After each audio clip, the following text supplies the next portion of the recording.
Okay, we've been looking at what modern Muslim scholars have been saying about the Quran and how they've elevated it so high.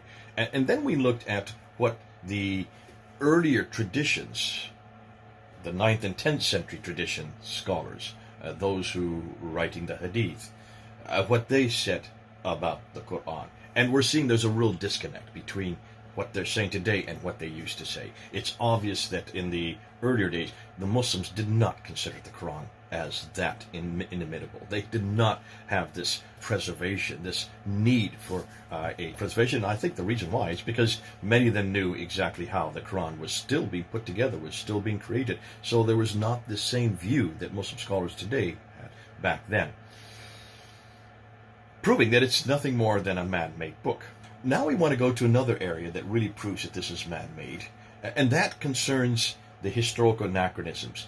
If this really had been a book that was eternal, as chapter 85:22 says, if this is also a book that was well guarded by Allah and preserved, as it says in chapter 10 verse 15, in chapter 15 verse 9, and also in chapter 18 verse 27, then it would stand to reason that this book would have no errors in it. It would be, well, inimitable. The word that Muslims are always quoting to me.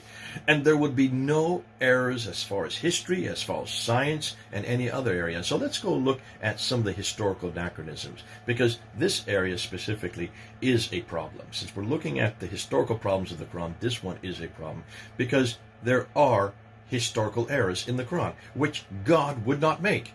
Man would, but not God. Okay? So, come with me and let's unpack them.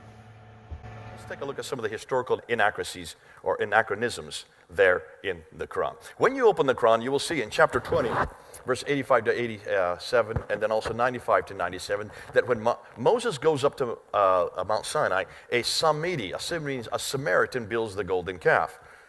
And it's very clear that this was a Samaritan, because Moses said to him, "And what is your case, O Samiri, O Samaritan?"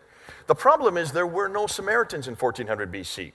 Samaritans were not created until the fall of the northern kingdom by Israel by Sargon II. And that was in 722 BC.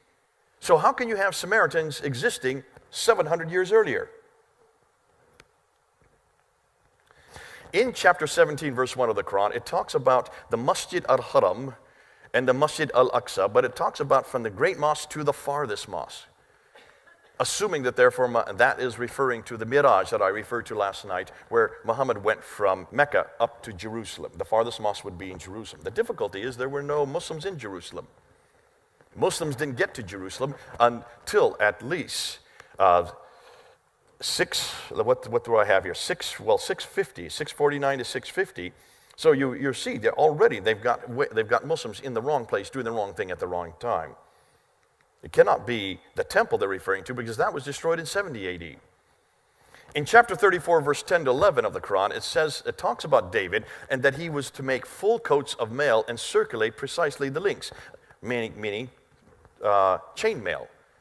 Yet David lived in 1000 BC. There was no chain mail. They didn't have that technology in 1000 BC. Coats of chain mail were not invented until 200 BC, 800 years later.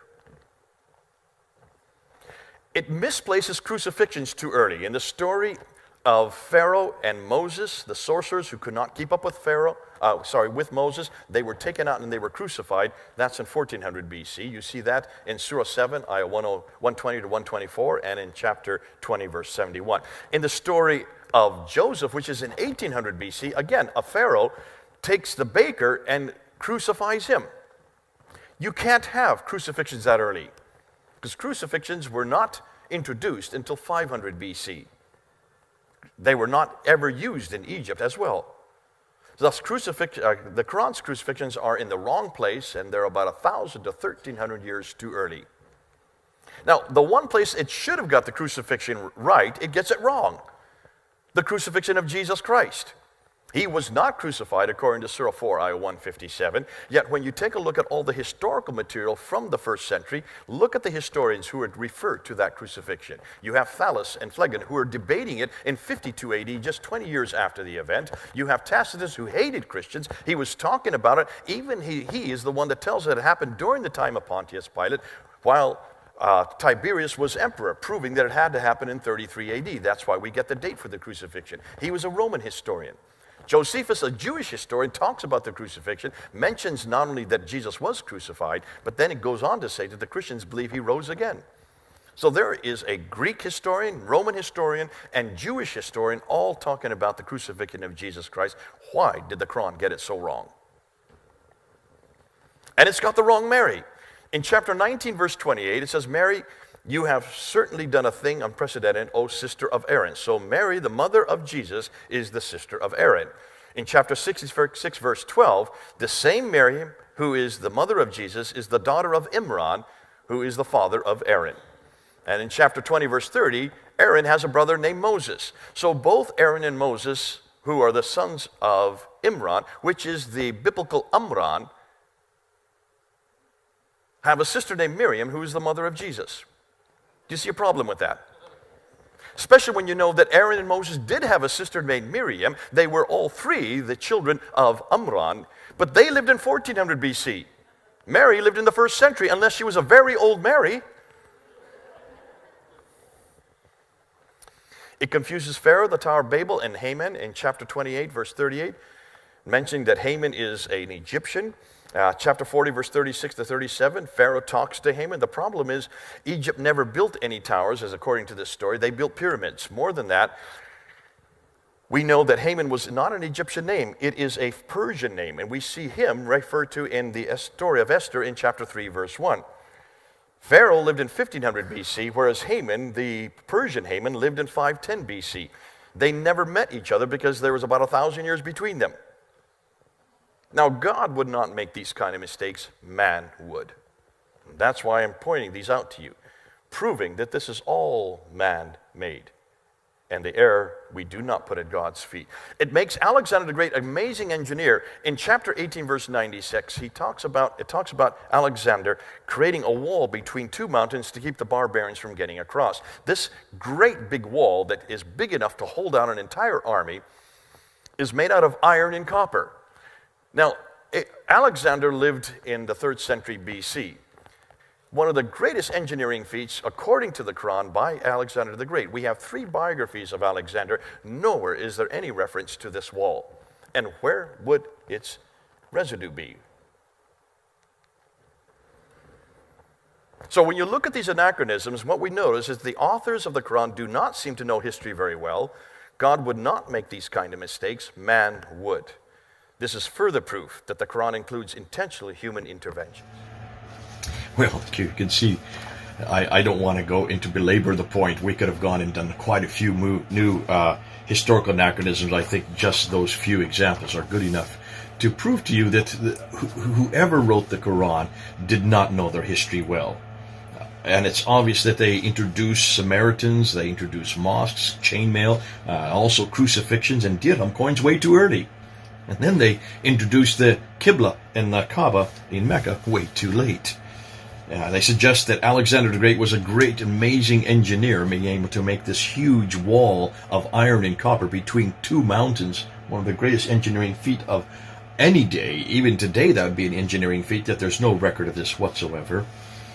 Confuses the Old Testament and New Testament Marys, as well as Pharaoh, Egypt, with that of Persia, the Tower of Babel, and also Haman. Got the wrong name, the wrong person. He's not an Egyptian, he's a Persian.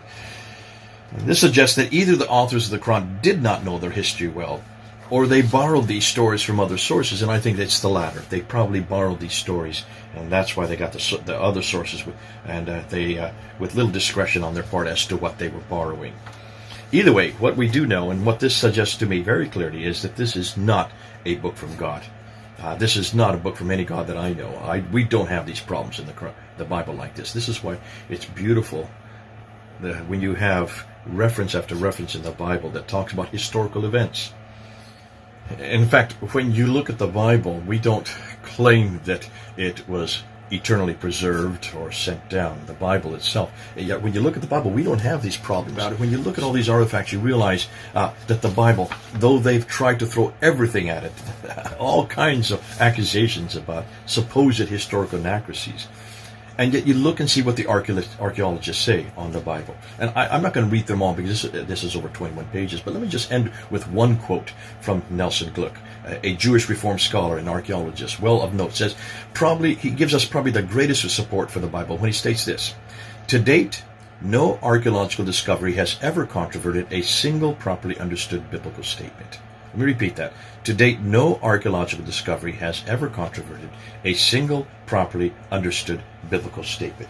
So when you look at these two books and you ask about historical anachronisms, I've just showed you a number of historical anachronisms that we've found in the Quran, and we could have gone to many, many more. I think those are enough to show you that this is really a man-made book with man-made errors.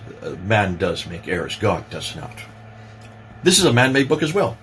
I would expect it, therefore, to be full of inaccuracies.